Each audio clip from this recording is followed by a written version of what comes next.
Hey everyone, welcome back. In this video, I'll show you how to back up your standard notes data step by step. Creating regular backups helps protect your important notes and ensures you have a copy available if you ever need to restore your information or move it to another device. So let's get started.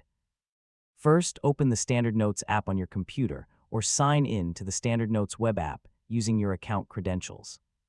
Before creating a backup, make sure all of your notes have finished syncing so you're saving the latest version of your data.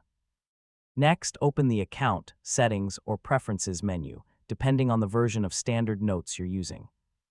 Look for the Backup, Export, or Data Export option to begin creating a backup of your notes. Now choose the available backup or export format and select a location on your computer where you want to save the backup file.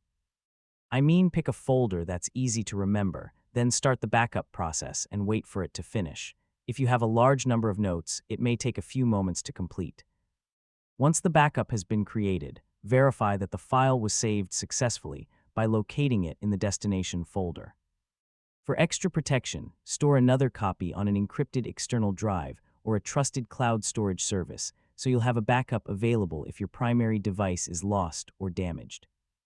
Finally, create backups regularly, especially before making major changes to your notes or account settings, to ensure your information remains safe. And that's it. You now know how to back up standard notes and keep your encrypted notes protected with secure backup copies. If this tutorial helped you, don't forget to like the video, share it with your friends, and subscribe for more easy tech guides. Thanks for watching, and I'll catch you in the next